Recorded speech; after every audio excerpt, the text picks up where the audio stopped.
We have already talked about कि statement सिर्फ vacuum है, मतलब ये कह रहे हैं कि India should take stand for Palestinian rights of two state, और इंडिया को बोलना चाहिए उनके बारे में हर जगह, rather than supporting Israel in a diplomatic manner.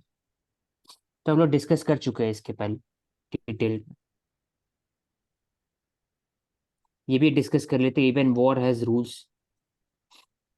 तो I think there are some international human rights standard which needs to be upheld by both the parties in the war। तो जस्ट वॉर का concept है जिसको support करना चाहिए, जिसमें जो अनकॉम्बेटेंट है उन पर हार्म नहीं जाना चाहिए। लेकिन कभी कभी क्या होता है कि जब वॉर के समय में उनका कोलैटरल डैमेज होता है। तो तो क्या हम बोल सकते हैं कि वॉर भी आप जस्ट तरीके से कर सकते हो? मतलब हाँ, माइंडेटली इंडिया तो क्वेश्चन बोल सकते। क्योंकि हाँ, वॉर हो की सकता है। हम बात कर रहे हैं, वॉर में इवन अगर सिंगल सिविलियन डेथ भी हो रही है तो आप नहीं बोल सकते कि दिस वॉर इज जस्ट। मतलब वॉर को आप कैसे जस्ट बोल सकते हो जब हम बोलते हैं कि इवन टेररिज्म की नहीं, बात जस्ट वॉर कॉन्सेप्ट ही है मानसी, मतलब वॉर को मैं जस्ट नहीं बोल रहा हूँ। मतलब जस्ट वॉर के कॉन्सेप्ट है, जैसे मैं रूसियो का मैंने कहा था और बाकी बाद में भी होता है कि मान लीजिए फॉर एग्जांपल एक वॉर आपके आपके घर में कोई ऐसे होता है ना कि आप कैसे आप लड़ाई करोगे, या तो आप खुद ऑफेंस करोगे या फिर आप पे हुआ अटैक हुआ तब ऑफेंस करोगे। तो वर्ल्ड वॉर 2 के समय में यूएस के ऊपर अटैक हुआ था पर्ल हार्बर में, तो वो एक तरह से जस्ट वॉर था। लेकिन क्या होता है, वॉर भी जस्ट होते होते फिर वो अनजस्ट पहुंच जाता है जब यूएस ने ड्रॉप किया था एटॉमिक बॉम्ब हाँ ऑन द जापान। तो आई थिंक, तो वही बात है ना कि हाँ। इंटरनेशनल ह्यूमन राइट स्टैंडर्ड है, उसको अपहोल्ड करना चाहिए, वही बता रहा कि। मुझे लेकिन ऐसा वो लगता है कि जो ओशो ने कहा वो काफी हद तक सही है। और जब वॉर होती है, वो जैसा कि मानसी कह रही है कि वो अनजस्ट होती है, लेकिन कई बार वॉर भी जस्ट होती है। और वॉर के मैकेनिज्म्स को हम किस तरीके से जस्ट बनाकर यूज करें वॉर में, that is the whole crux of this topic.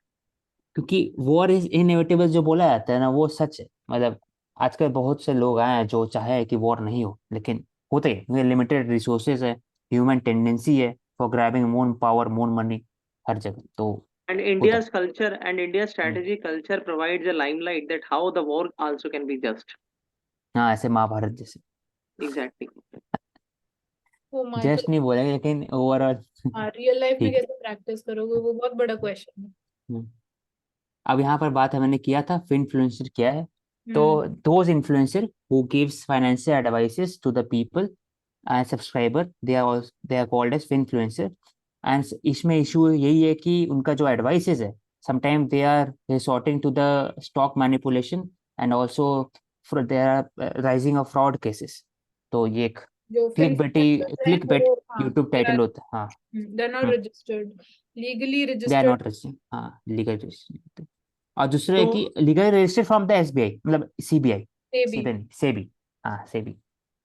तो वहाँ तो लीगल मानसी जी, रजिस्टर क्या करना चाहिए चार इसका। स्टेप्स आप बताएंगे कि मतलब फाइनेंशियल इन्फ्लुएंसर्स के ऊपर सेबी या फिर जो गवर्नमेंट है उसको लेने चाहिए ताकि ये प्रॉब्लम डील हो सके। सेबी ने एक स्टेप जो लिया है, 17 करोड़ जो अमाउंट ऑफ पेनल्टी है, उसी से एक तो जो मल्टीप्लायर इफेक्ट जाएगा सोशल मीडिया इन्फ्लुएंसर्स पे, वो बहुत बड़ा इम्पैक्ट रहेगा।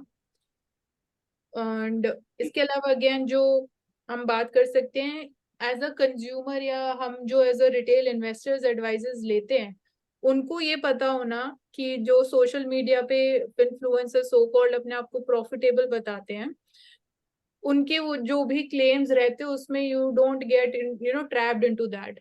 तो उनकी जो फाइनेंशियल अवेयरनेस रहेगी या जो जनरल अवेयरनेस भी रहेगी वो भी हेल्प कर सकती है in reducing the losses which they इनकर। ठीक है, तो पहला पेनल्टी और दूसरा फाइनेंशियल अवेयरनेस। हम्म। ठीक। To clear the air, health consequence of air pollution can not be mitigated by personal protection measures. मतलब यहाँ बात हो रहा है कि आप घर में अगर आप लगाते हो, एयर क्या बोलते हैं प्योरीफायर। उसको, एयर प्योरीफायर, हाँ, एयर प्योरीफायर, तो उससे आपका हेल्थ सही हो जाएगा वैसा नहीं है। आप बाहर भी जाओगे तो वहां पर health pollution, air pollution consequence है। इसका मतलब सोसाइटल मेजर्स और पॉलिसी मेजर्स के हिसाब से ही किया जा सकता है। तो यहाँ पर बात कर रहे हैं उन्होंने कि clean public transport and rapid transition, they can be useful to remove the focus on fossil fuel.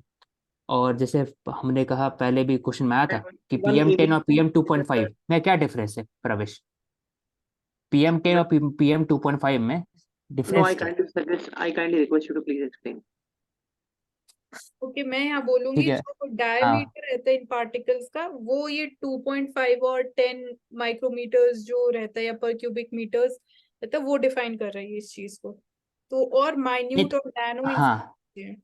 इसमें प्रीलिम्स से क्वेश्चन भी आया था प्रवेश, आज से 1-2 साल पहले, कि दोनों में कैसे डिफरेंस है और कैसे कहाँ कहाँ हार्मफुल होता है सबसे ज्यादा। दैट तो PM2.5 छोटा होता है, माइक्रो ज्यादा छोटा है, क्योंकि 10 2.5 लिखा हुआ भी है।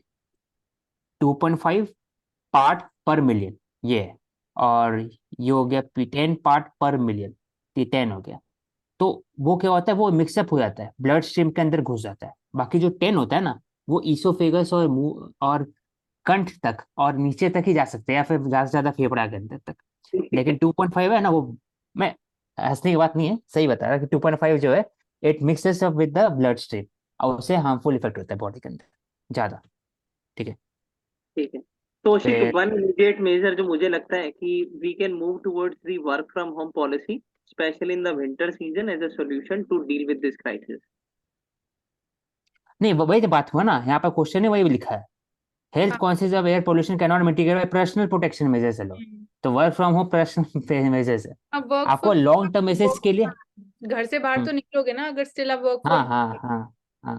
तो वो तो जैसे इम्पैक्ट कैसे तो। मेजर्स किया गया था, प्रधानमंत्री जो एक योजना होता है सौभाग्य योजना, इसमें बायोफ्यूल हटा, बायोफ्यूल नहीं, मतलब इसमें आप LPG यूज किया जा रहा है for moving away from the coal या फिर फायरवुड, वैसे टाइप ही और भी मेजर्स किया गया, दिया गया है।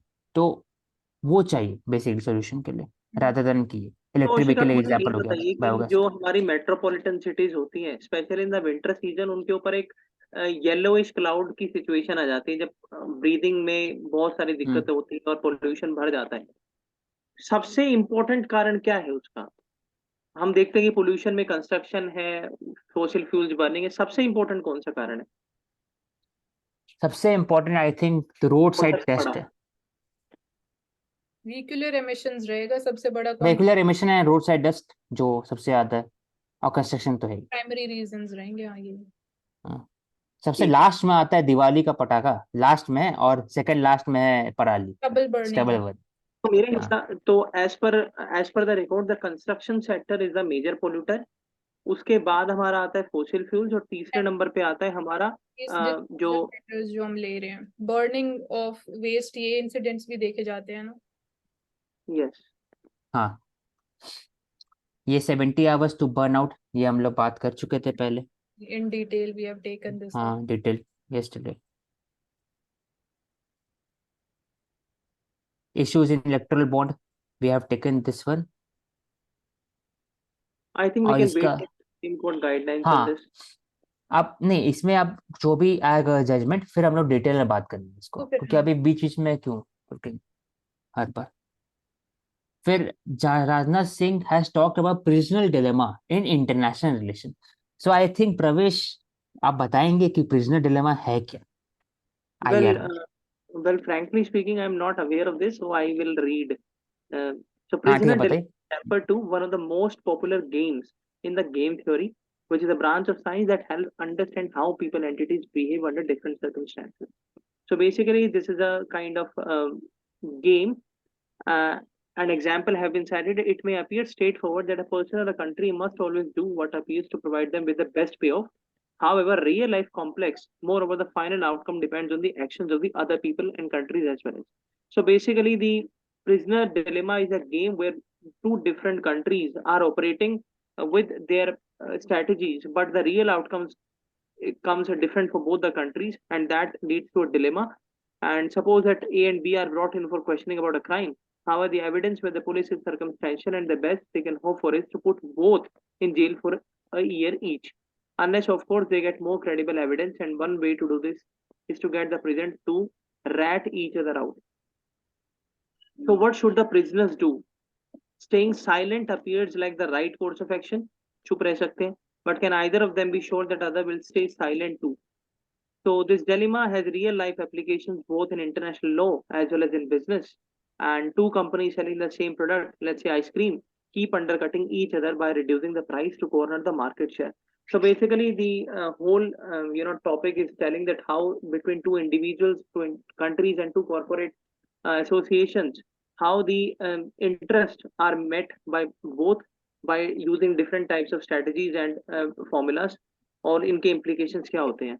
मैं ये बोलना चाहूंगी, गेम थ्योरी एज अ जो थ्योरी कॉन्सेप्ट है या था इकोनॉमिक्स से, तो यहाँ पे जो प्रिजनर्स का एग्जांपल लिया गया है, जनरली यही एग्जांपल के थ्रू इसको एक्सप्लेनेशन प्रोवाइड की जाती है कि डिफरेंट डिफरेंट सिनेरियोज पहले आप सोचते हो कि क्या हो सकते हैं. सपोज दो प्रिजनर्स हैं, या तो उनके पास ऑप्शन दिया जाए कि दोनों अपना जो क्राइम है उसको हाइड करें, तो दोनों को क्या बेनिफिट होगा. अगर सपोज क्या अश्योरेंस है एक प्रिजनर के पास कि दूसरा प्रिजनर डिस्क्लोज नहीं करेगा जो उन्होंने क्राइम कमिट किया. तो ऐसे सर्कमस्टांसेस सोच के असेस किया जाता है कि क्या पॉसिबल आउटकम हो सकता है और दोनों प्रिजनर्स के लिए बेस्ट इंटरेस्ट में क्या होगा. तो उसको यहाँ पे एक्स्ट्रापोलेट करते हुए ये एग्जांपल दिया गया है कि सपोज दो कंपनीज हैं, उनके लिए अगर वो दोनों सेम होमोजेनियस प्रोडक्ट प्रोड्यूस कर रहे हैं, या जब हम ओलिगोपोली की बात करते हैं तो प्राइसिंग डिसीजंस वो दोनों कैसे डिसाइड करेंगे. तो that is what is actually being debated here. So this is something technical angle. So Mansi have clearly elaborated the crux of this. Thank you, Mansi, for this. Welcome. आप ये बात कर सकते हैं कि how climate change is impacting the Nepal snow capped mountain, and there has been report that it close to 1/3 of their ice will be reduced in 30 years time. तो उससे impact बहुत ज़्यादा होगा, क्योंकि जो माउंटेनियस कैप है, नेपाल हो गया या फिर सराउंडिंग एरियाज, तिब्बतन एरियाज हो गया, ट्रांस हिमालय हो गया, इंडिया में भी हो गया, तो they are major source of the perennial river. तो इम्पैक्ट हो सकता है पूरा food security as well as water security in the country, in the Indian subcontinent. क्या स्टेप्स लेंगे इसके लिए? स्टेप्स तो इसका लॉन्ग टर्म सोल्यूशन ही है, जो हम इंडिया बात करता है हमेशा कि we have to adhere with by the protocol, जो क्योटो प्रोटोकॉल है, और या फिर पेरिस क्लाइमेट चेंज है, उसके हिसाब से ही चलना होगा. क्योंकि ये शॉर्ट टर्म तो नहीं हो सकता, कुछ यूज नहीं कर सकते ना इसमें. टेक्नोलॉजी क्या यूज करेंगे आप उसमें? एक और यहाँ पे रिस्क ही हो बहुत सकता बड़ा है, ग्लेशियल लेक आउटबर्स्ट फिनोमेना की फ्रीक्वेंसी वो इंक्रीज हो सकती है, क्योंकि नेपाल जो लैंडलॉक्ड कंट्री है. So with that again monitoring important हो जाएगा इन टर्म्स ऑफ कि कैसे हम रिस्क को मिटिगेट कर सकते हैं जो डिजास्टर के साथ एसोसिएटेड है. तो मॉनिटरिंग ऑल दो ये जो स्टेप्स है हम क्या कर सकते हो डिटेल में already that have been taken up. So I think we can conclude the BRA also. I think this is the last one. 10 years of BRI. BRI, China's BRI. So BRI is a basically ambitious project of the Chinese premier Xi Jinping, and his idea was to connect the ancient Silk Route with the European Union and also covering major part of the world, so that its own trade would be increased further. ऐसे उसकी इसलिए investment 575 billion किया गया था. और but the issues, क्या क्या issues है उसके अंदर में, तो देखा गया कि बहुत सारे कंट्रीज हैं, they have failed to repay the loans and they are in the debt trap of the Chinese investment. इसलिए कोई कोई कंट्री उसे हट गए, जैसे for example recently Italy has departured from the BRI project. And there is lack of transparency also in this entire process. CPEC में देखा गया कि पाकिस्तान कैसे रिपे नहीं कर पा रहा है लोन, जिसके कारण China have taken over the project and many of the strategic areas of the Pakistan. For example Gwadar port ले लिया उन्होंने फिर मेट्रो से लेकर के कराची एयरपोर्ट सब ले लिया. तो ये दिखाता है कि जो फाइनेंशियली वायबिलिटी है वो BRI का नहीं है, और उसका ऑल्टरनेटिव जो इंडिया का PGI, एक PGI हो गया ऑल्टरनेटिव, यूरोपियन यूनियन और ब्रिक्स कंट्री का, डेवलपिंग कंट्रीज का, और साथ ही साथ जो अभी है IMEC वाला, Indian middle east economic corridor, वो एक तरह का ऑल्टरनेटिव रहेगा टू चाइना BRI.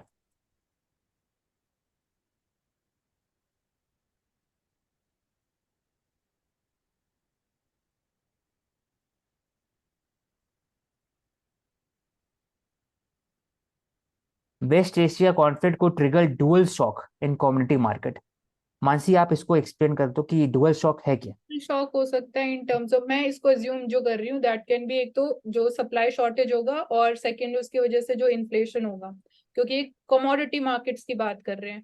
तो मेरे हिसाब से यही दो मतलब एज अ शॉक जो आउटकम हाँ रहेगा यही हाँ। होगा मेरे हिसाब से। तो इसमें बात किया है कि ऑयल प्राइसेस है वो एक्सपेक्ट वो बढ़ेगा तो इन्फ्लेशन बढ़ेगा। और दूसरा चीज कमोडिटी का क्राइसिस होगा, कमोडिटी का इन्फ्लेशन बढ़ेगा, क्योंकि we can say the Russian Ukraine में सनफ्लावर ऑयल का बढ़ गया था दाम, या फिर वीट शॉर्टेज हो गया था। वैसे ही इसराइल और गाजा के बीच में भी जो हाँ, क्राइसिस तो है हम ये उसमें बोल भी सकते बाकी हैं सब कि कमोडिटी। और ज्यादा जो ट्रेड रिस्ट्रिक्शंस है वो इंक्रीज हो सकती हैं इसके साथ, और फूड सिक्योरिटी के अराउंड कंसर्न्स इंक्रीज हो जाएगा। और जो एक है वो रहेगा इन्फ्लेशन के पर्सपेक्टिव से। तो ये हमने बात कर लिया था कि finance ministry is calling for inter government corporation cooperation to curb the smuggling and catch mastermind. तो इसमें इंपॉर्टेंट इंस्टीट्यूशन यहाँ पर वो एक और है, डायरेक्टरेट ऑफ रेवेन्यू इंटेलिजेंस। तो I think it is under finance ministry, if Pravesh can correct me if I am wrong. हाँ, मिनिस्टर और डिपार्टमेंट। हाँ उसमें हाँ, world world custom organisation, NIA हो गया, सीबीआई हो गया, एनसीबी हो गया, और भी एरियाज है जो इंस्टीट्यूशन है, मैकेनिज्म है कैसे यूज किया जाए। और इसमें हमारे अलग अलग हैं, जैसे कि स्मगलिंग किस चीज की हो रही है, ड्रग्स की हो रही है तो उसके लिए रिस्पेक्टिव अथॉरिटीज हैं। अगर हाँ, फ्लो होना की हो रही है तो उसके लिए अलग अलग हमारे यहाँ इंस्टीट्यूशन हैं। फिर next article is talking about the India seeks formal talks at WTO for reform in dispute resolution body. Dispute resolution body basically वहां पर जो डोमिनेशन है वो नॉर्थ का ज़्यादा है, डेवलप कंट्री का ज़्यादा है, and they uses phyto sanitary measures to restrict the trade from the south south countries such as developing countries, developing and develop countries. वहां पर फिर यूएस का डोमिनेशन ज़्यादा है, तो कैसे वहाँ रिफॉर्म। तो रिफॉर्म का एक इम्पोर्टेंट है, जब इम्पोर्टेंट है जब इंडिया ऐसा बाकी सब कंट्रीज का लाइक माइंडेड कंट्रीज उनका पार्टिसिपेशन बढ़े उसमें। तो वही बात हो रहा है कि यूएस हुज एक्शन है led to this for has become a non आपने फंक्शनल। बोला फाइटो सैनिटरी हाँ मेजर्स, उसके साथ दो तीन एरियाज और है, जैसे कि एम्बेड सब्सिडी की बात है। उसके बाद जो एग्रीकल्चर में हमारा जो इरिगेशन और सब्सिडी और जो शुगर सब्सिडी है उसके इश्यूज हैं। और क्योंकि हम नॉर्थ वर्सेस साउथ नहीं देख सकते, इसलिए हमें साउथ साउथ में भी हमारे यहाँ जो प्रॉब्लम्स हैं, जैसे कि ब्राजील के हाँ। साथ इश्यूज हैं, अफ्रीकन कंट्रीज के कुछ कंसर्न्स हैं, उसके बाद साउथ ईस्ट एशियन के कंसर्न्स हैं। जैसे कि हमारे आरसीईपी के हैं, जिसमें पर्टिकुलरली जो सबसे बड़ा मुद्दा है वो है मिल्क पाउडर। तो हम्म ये कुछ इश्यूज इश्यूज हैं। हम्म। यहाँ लिखा हुआ है कि there are two main ways to settle a dispute. पहला है कि आप पार्टी जो इन्वॉल्व हुआ है वो they can settle among themselves, और दूसरा है कि they can be presented in the appellate body where जिनका जो डिसीजन लिया जाएगा उसके ऊपर में एपेलेट ट्रिब्यूनल पर, और फिर वो डिसाइड होगा। तो आई थिंक दो एरियाज है, तो इसमें रिफॉर्म चाहिए, यही बात हो रहा है। और जैसे प्रवेश ने तो कहा कि उसी थ्री क्या एरियाज। रिजोल्यूशन बॉडी का इंडिया मेंबर है? हाँ तो what is the particular body of WTO of which the India is not partner of or the member of? Manshif, can you suggest? हम बोल सकते हैं एग्रीमेंट कौन सा है, एग्रीमेंट तो इवन आई कांट रिकॉल अभी एग्जैक्टली इंडिया। आई थिंक जो डब्ल्यूटीओ के अग्रीमेंट्स हैं इंडिया ने सब साइन किए, we are signatory to all of them, but still for assurance will have to recheck this. Okay, sure. we have finished Mansi, we can take up next newspaper Financial Express.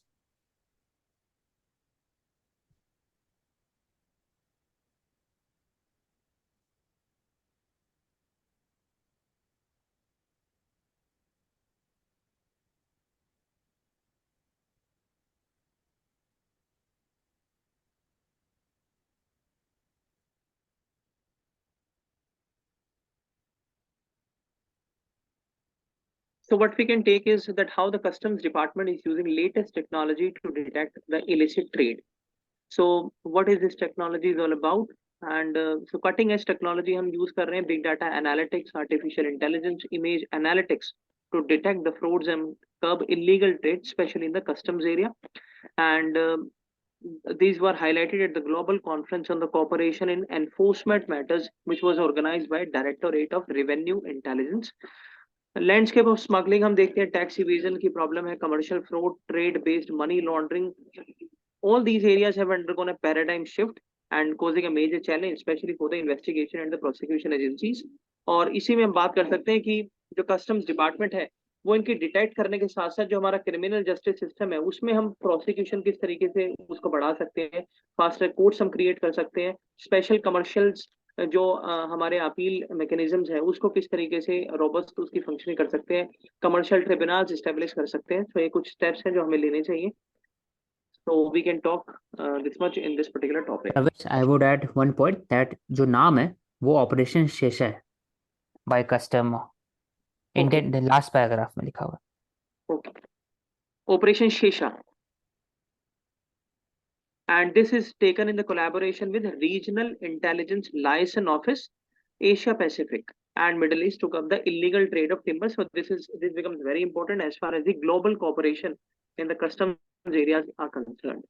So RILO. So we should remember this. So I have one question कि जो timber India में ये basically illegal trade के लिए जा रहा है, क्या वो मतलब शेषाचलम हिल से जा रहे हैं इसलिए इसका नेम शेषा हो सकता है? मतलब इंडिया में टिम्बर अब कहाँ कहाँ मिलता है? Well, हाँ, Mansi, I मैक्सिमम think वहीं पे मिलता है, जो रेड सैंडलवुड वहीं पर है। हाँ। ठीक है। yeah, but I think we are not sure that whether this name comes on that basis or Pravesh, not. We have to be in the system to make sure.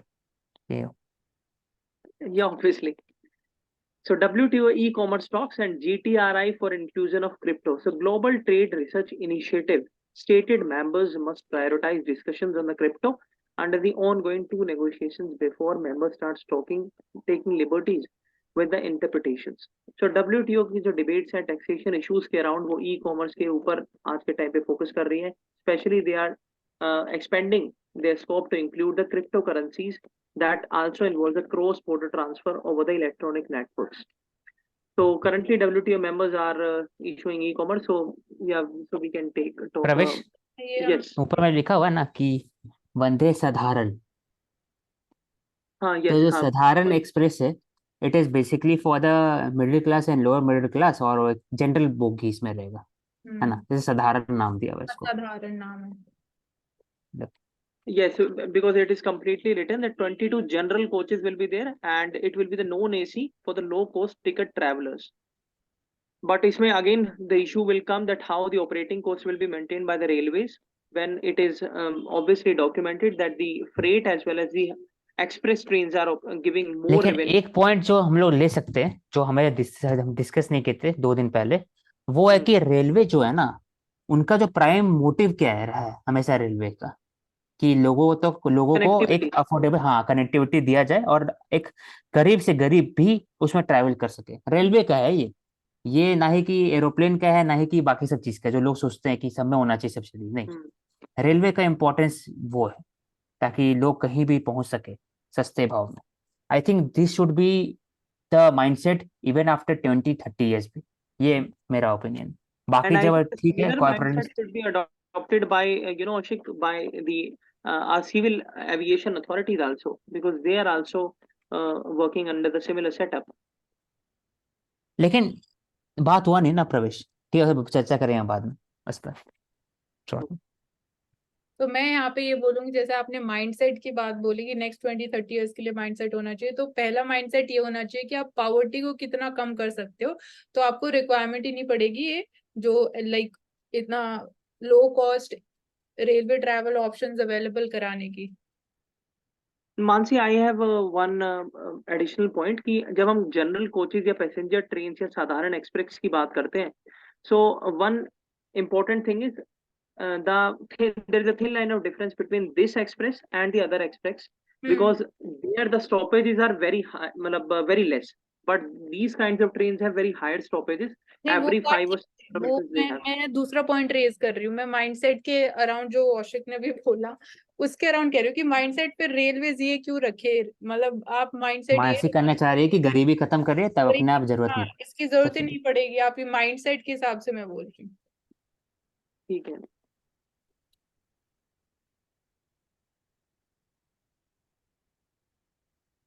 नीचे आ सकते हैं, देख लिया मैंने।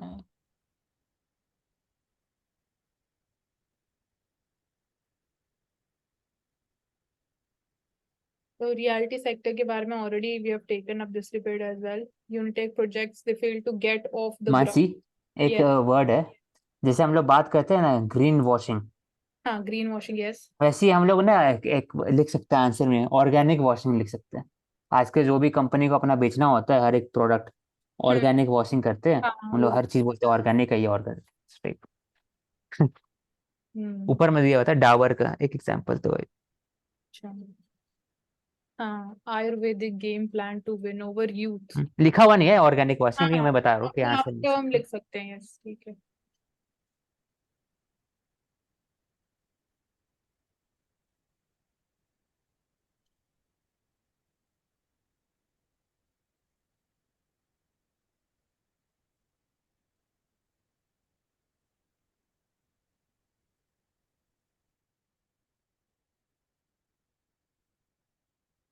तो यहाँ पे सारा वही स्ट्रेस्ड एसेट्स की बात की जा रही है इधर भी.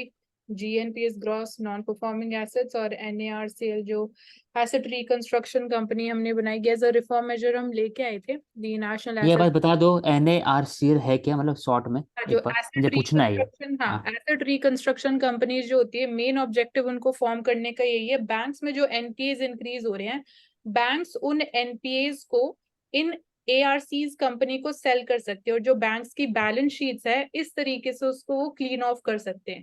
तो जो मेन पर्पस अब रहेगा एआरसीज का, वो रहेगा इन एसेट्स को वो कैसे रिवाइव करे, या अगर वो कुछ अमाउंट भी इसमें से रिकवर कर सकते हैं, वो उसको कैसे रिकवर करे फ्रॉम डायरेक्टली जो बोरोवर था.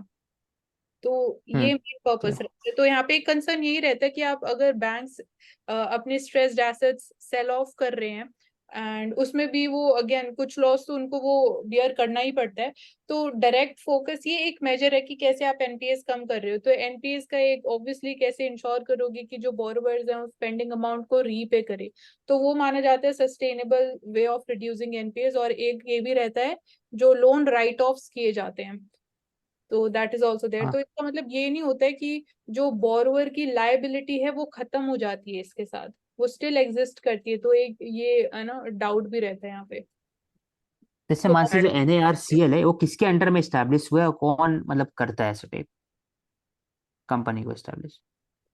नहीं, ये लाइक स्टैट्यूटरी बॉडी है कि कैसे, मतलब कैसे इसको डिफाइन करेंगे? It is not a private body.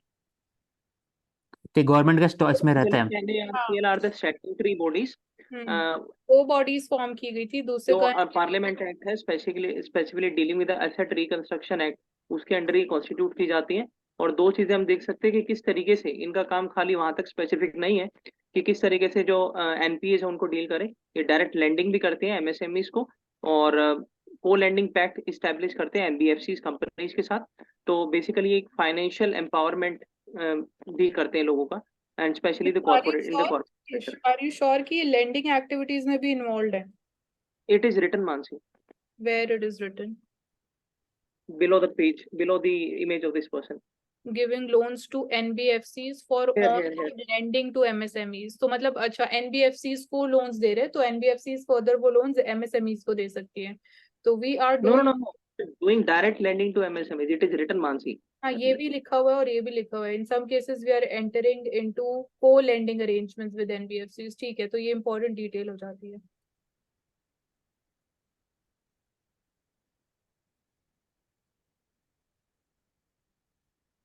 So ये देखा जाता है कि banks they are reluctant to sell their NPAs to NARCL. What basically क्या reasons है उसके पीछे? तो मतलब पंजाब नेशनल बैंक की बात यहाँ की जा रही है, तो वीसी की मतलब ये अब ये बैंक टू बैंक वेरी कर रहा है. सो फर्स्टली तो ओवरऑल अगर हम बात करें तो एनपीएस में हमें डिक्लाइन देखने को मिल रही है. So that is one major development. And I think that this is the more focused, area when we are talking about the NPAs, because we have IBC also, Insolvency and Bankruptcy Code, whose productivity has been, somewhat low as comparison to the NARCL companies. तो यहाँ पे लेकिन प्रवेश जो IBC है main purpose वो bankruptcy को deal करने के लिए, यहाँ पे बैंकरप्सी वाली सिचुएशन क्रिएट नहीं हो रही है. No, actually, if this problem of NPA is not dealt timely by the NARCL, so it will lead to the similar problem.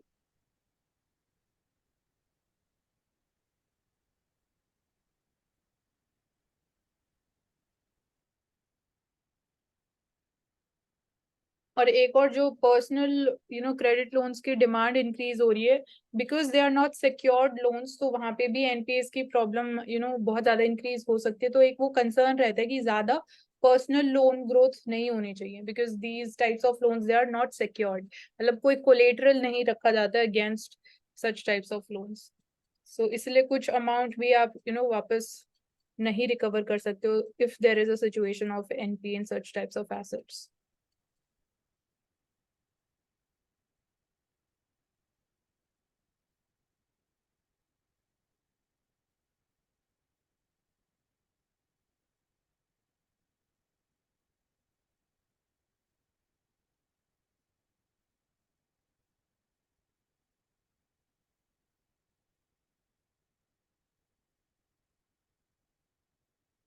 So this we have talked about phasing out of coal, कैसे अभी right now कोल के ऊपर dependence and जो हमारे green energy transition के around targets है, this is already been taken up. So high risk category proposal for the mutual funds by SEBI. सो यहाँ पे भी आइडेंटिफिकेशन के पर्सपेक्टिव से हम इसको ले सकते हैं कि सेबी का कितना important role, robust active role play कर रहा है SEBI in terms of identifying high risk category mutual funds. So here in Associations of Mutual Funds India, they have basically discussions are going on around this, क्या ये category introduce की जानी चाहिए नहीं की जानी चाहिए, जहाँ पे चांसेस ये रहते हैं कि ऐसे टाइप के जो हाई रिस्क के म्यूचुअल फंड्स रहते हैं वो लोगों को ल्योर करते हैं अंडर द गार्ब ऑफ कि आपको ज्यादा इंटरेस्ट अर्न करने की अपॉर्चुनिटी मिलेगी अगर आप ऐसे टाइप के म्यूचुअल फंड्स में इन्वेस्ट करते हो। Mansi, can you differentiate between PMS and AIF in short? Okay wait. So AIF जो रहते हैं ऑल्टरनेटिव इन्वेस्टमेंट्स फंड रहते हैं, मतलब यहाँ पे डिफरेंट सेट रहता है कहीं ना कहीं। जो main I would say foundation जो होता है इनका वो यही रहता है, म्यूचुअल फंड में जो आपको एज अ बेनिफिट आपको ऑप्शन मिलता है कि आप डाइवर्सिफाइड ऑप्शंस में इक्विटीज में फ्यूचर्स में इन्वेस्ट कर सकते हो, तो उसका जो आपका रिस्क फैक्टर है वो कम हो जाता है। तो since the name is only alternative investment fund, तो that offers And Staging Manager Scheme, I think this is also. PMS का मैं हाँ देख रही हूँ exactly. I think, as far as my knowledge is concerned, here, in contrast to mutual fund and AIF, there is a pool of money which is done collectively, and that is invested by these purchasing managers according to their discretion, and then on the basis of that, the returns are distributed respectively to all the stakeholders.